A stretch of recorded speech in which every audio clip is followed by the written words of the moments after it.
எல்லாருக்கும் வணக்கம். இசைஞானி இளையராஜா சாரோட 83வது அவர் வாழ்த்து சொல்வதற்காக வந்தேன்.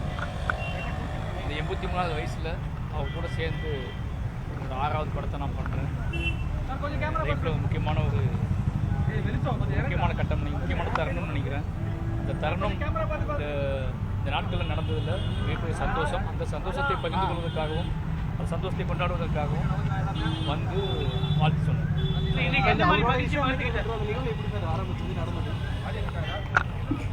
இல்லை, அதுதான் இலக்காக இருந்துச்சு. சினிமான்னு தோன்ற காலத்தில் இருந்து இந்த சினிமான்னு தோன்றதுக்கு எனக்குள்ள சினிமான்னு தோன்றதுக்கு முன்னாடியே சினிமாவில் இருந்து நம்ம பக்கத்தில் யார் ரொம்ப பக்கத்துலேயே இருந்தா அப்படின்னு கேட்டால் இளையராஜா சார் தான். எல்லா கூடயும் இருந்திருப்பார்.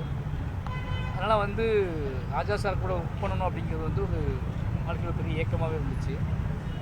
அது கரெக்டான நான் கொஞ்சம் சினிமா கற்றுக்கிட்டு சினிமாவை லேர்ன் பண்ணிக்கிட்டு அதுக்குன்னு ஒரு திரைக்கதை எழுதி அவர் கூட சேர்த்து பணியாற்ற அந்த காலம் வந்து முக்கியமான காலமாக இருக்கும் என் வாழ்க்கையில் அப்படிங்கிறதுக்காக கொஞ்சம் மெனக்கிட்டு கொஞ்சம் காத்திருந்து இந்த படத்தை வந்து பண்ணுறேன். அதே போல் ஒரு ஸ்டுடியோக்குள்ளே பெருசாக யாரும் போக மாட்டாங்கன்னு சொல்லுவாங்க. நீங்கள் அங்கே போயிருக்கீங்க, அவருக்கு கம்போஸ் கூட நேரில் பார்த்துருக்கீங்க. மஞ்சனத்தின்ற டைட்டில் அவர் கைப்பட எழுதியிருக்காரு, எப்படி பார்த்துருக்கீங்க? சந்தோஷமான விஷயம் தானே. அவர் என்னோடய படங்கள் மீது என்னோட வேலைகள் மீது சினிமா வேலைகள் மீது பெரிய மரியாதை வச்சுருக்காரு.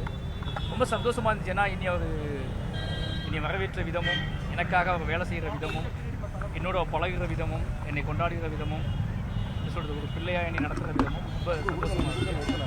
நிச்சயமாக இது வந்து நான் அவர் கொடுக்குற பெரிய மரியாதையாகவும் அன்பாகவும் மஞ்சனத்தி படம் இருக்கும். ஏன்னா இது வரைக்கும் நான் லைஃப்பில் வந்து ஒரு கம்போசரை நினச்சி ஸ்கிரிப்ட் எழுதுனது இல்லை. இந்த 6 படம் 5 படம் தான் பண்ணியிருக்கேன். அப்போ நான் எழுதும்போது நிறைய திரைக்கதை எழுதியிருக்கோம். நம்ம 5 படம் பண்ணியிருக்கேன். ஆனால் திரைக்கதையாக நிறைய யோசிப்போம்ல. ஆனால் மஞ்சனத்தி வந்து நான் முழுக்க எழுதும் போதே ராஜா சார் அப்படின்னு நினச்சி தான் எழுதினேன்.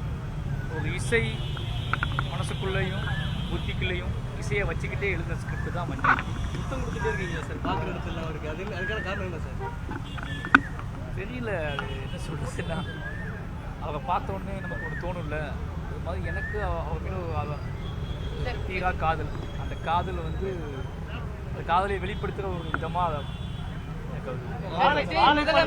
ஒரு மாத காலாவது அவரோட செயல்பாடுகள் எப்படி பார்க்குறேன்.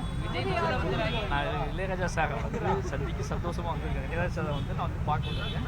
அது இன்னொரு நாள் பேசுவேன்.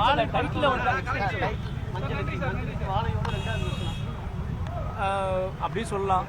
ஆனால் வேறு எனக்கு வந்து என்னோடய வாழ்க்கை அனுபவங்களை அல்லது வாழை மாதிரி படங்களை வேறு நேமில் எடுக்கணும்னு ஆசை இருக்குது. அப்படி இன்னொரு படமாக வாழையோட இன்னொரு பகுதியாக மஞ்சனத்தி இருக்கும். ஆனால் வாழையோட பாட்டும் கிடையாது. நிச்சயமாக வாழையோட பாட்டும் கிடையாது. அதை சொன்னேன். அவரை நினச்சிக்கிட்டே எழுதி ஸ்கிரிப்ட் சொன்னல சார். தொடர்ந்து முத்தம் கொடுக்க வாழ்த்துக்கள் சார். 2வது டைட்டில் அவர் எழுதும்போது உங்களுக்கு என்ன ஃபீல் தோணுது? பேப்பரில் எழுதிட்டாருங்க, டைட்டில் எழுதாருங்களா? ஆமாம். எழுத்துற வரும்போது உங்களுக்கு எப்படி இருந்தது? அந்த வீடியோவில் இருக்கும்பாங்க, அது சொல்ல முடியாது. அது ஒரு மாதிரியான உணர்வு. ஒரு மிகப்பெரிய பாராட்டாக நினைக்கிறேன். என்னோட சினிமாவோட கேரியரில் மிக உச்சமாக பார்க்குறேன். Thank you sir.